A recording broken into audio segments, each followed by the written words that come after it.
Hello students, तो आज इस वीडियो में जो कि सेकंड पार्ट है सिमिलैरिटी का या सिमिलर ट्राइंगल्स का, हम लोग डिस्कस करेंगे कंडीशंस ऑफ सिमिलैरिटी, यानी सिमिलैरिटी निकालने के लिए दो ट्राइंगल्स में क्या क्या कंडीशंस एप्लीकेबल हो सकती हैं जब वो ट्राइंगल सिमिलर कंसीडर किए जाएंगे। और एक बड़ी इंपॉर्टेंट पॉइंट डिस्कस करेंगे हम लोग यहाँ पर, जो आमतौर से स्टूडेंट्स गलती करते हैं वो होता है कि हम जब नेमिंग करते हैं ट्राइंगल की, ट्राइंगल ABCDEF लाइक दैट, तो किस तरह से उसको करेक्ट वे में करना चाहिए in relation to similarity of triangle. पूरा वीडियो देखिएगा और ध्यान से समझिएगा कि मैं कहां पर किस पॉइंट पे एम्फेसिस दूंगा।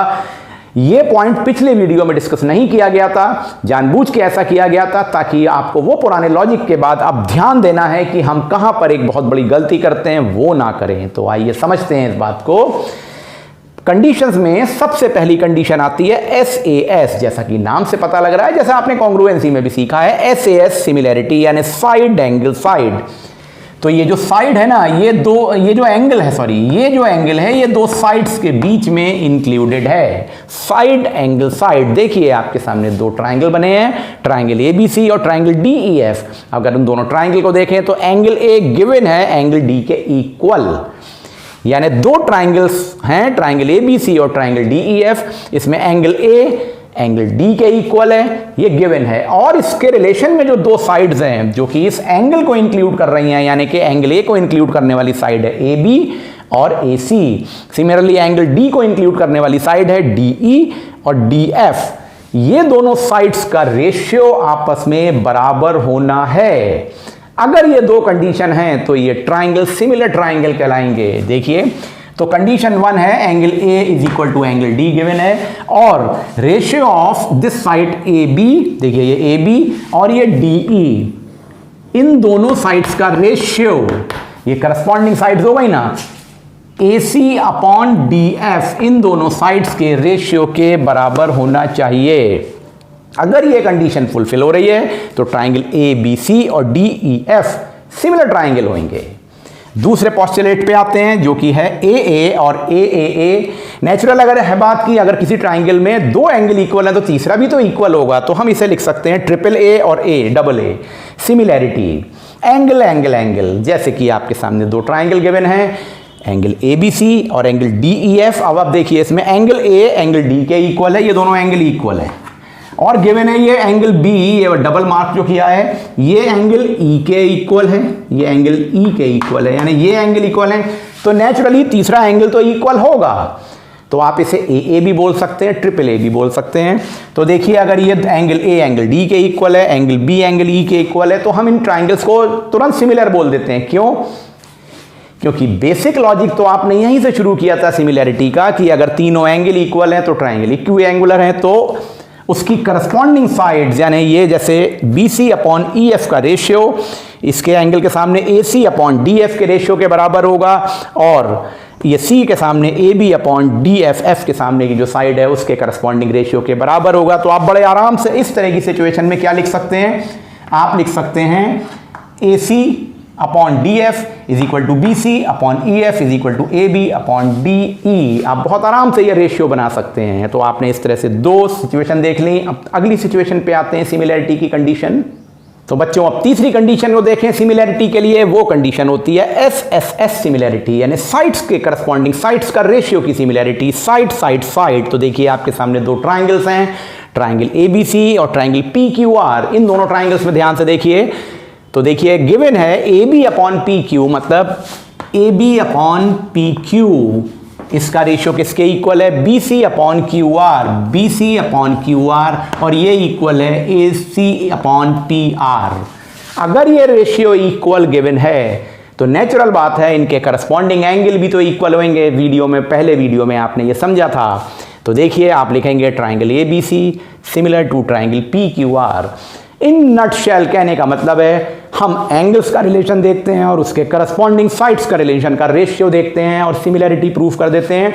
तो जब भी आप सिमिलैरिटी के वेरिफिकेशन करेंगे, प्रूफ करेंगे या न्यूमेरिक प्रॉब्लम्स भी करेंगे, तब आपको ये तीनों कंडीशंस या पोस्टुलेट में से कोई ना कोई कंडीशन अप्लाई करनी पड़ेगी और ट्राइंगल सिमिलर प्रूव हो जाएंगे। अब एक बड़े इंपॉर्टेंट पॉइंट पे आते हैं। बच्चे अपनी मर्जी से ट्राइंगल ABC और ट्राइंगल PQR लिख देते हैं। ये ध्यान नहीं देते हैं कि एंगल और करस्पॉन्डिंग साइड्स या करस्पॉन्डिंग एंगल और साइड्स का क्या रिलेशनशिप है। आइए उस बात को अब डिस्कस कर लें, जिससे आपके सारे बेसिक बिल्कुल क्लियर हो जाएंगे और आपसे गलती नहीं होगी। तो देखिए, आपके सामने एक ये ट्राइंगल बना हुआ है। मैंने 3 एग्जाम्पल लिए हैं जिससे आपके पूरे लॉजिक क्लियर हो जाएंगे। ट्राइंगल ABC और ट्राइंगल DEF। अब ध्यान से देखिएगा, ये एंगल A, ये एंगल D दोनों सेम हैं। ये डबल मार्क्ड है एंगल B और ये एंगल E, ये इक्वल है। और ये एंगल C और एंगल F ट्रिपल मार्क्ड है, ये बराबर है। मतलब इसमें करस्पॉन्डेंस क्लियर दिख रही है आपको। ये अबव है, ये लेफ्ट की ओर, ये राइट की ओर है। तो आप लिख रहे हैं triangle ABC similar to triangle DEF। ध्यान दीजिए, आपने A के रिलेशन में D को लिखा। देखिए ट्राइंगल में A और D, फिर देखिए B डबल मार्क पे ये B है तो B के रिलेशन में लिखा E, और ये ट्रिपल मार्क है C तो C के रिलेशन में लिखा F। तो आपने नाम दिया ट्राइंगल के, triangle ABC similar to triangle DEF। लेकिन अगर आप इसको इस तरह से लिख देते, triangle ABC similar to triangle DFE, तो ये गलत हो जाता, क्योंकि A के रिलेशन में D है, B के रिलेशन में E है और C के करस्पॉन्डेंस में F है, तो ये तो गलत हो गया। सिमिलरली आप देखेंगे triangle BAC similar to triangle DEF, ये भी करस्पॉन्डेंस गलत हो जाएगी। तो आप इस बात पे ध्यान देंगे। जरा इस ट्राइंगल को ध्यान से देखिए। तो देखिए ट्राइंगल ABC और DEF, अगर इसमें देखें तो क्या बना हुआ है, एंगल A एंगल D के इक्वल नहीं है। एंगल A किसके इक्वल है, एंगल E के इक्वल है। ये सिंगल मार्क बनाए हैं।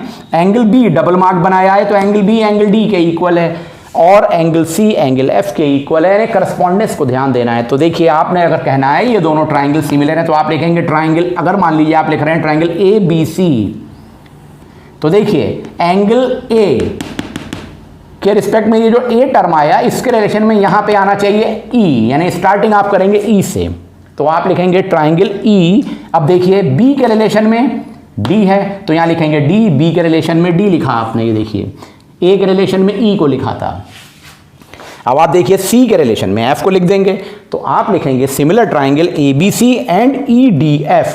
आमतौर से स्टूडेंट्स इस बात का ध्यान नहीं रखते हैं जब प्रूविंग करते हैं, बस वो सिंपली नाम लिख देते हैं।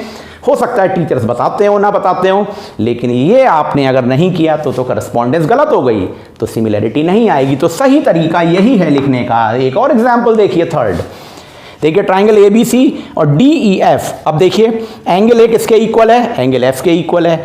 एंगल D किसके इक्वल है, एंगल B के इक्वल है। और एंगल C और E इक्वल है। तो आप ट्राइंगल के नाम क्या लिखेंगे, ट्राइंगल ABC अगर लिख रहे हैं, ट्राइंगल ABC सिमिलर है किसके, तो A के रिलेशन में ट्राइंगल F और B के रिलेशन में D और E, तो आप लिख देंगे triangle ABC similar to triangle FDE।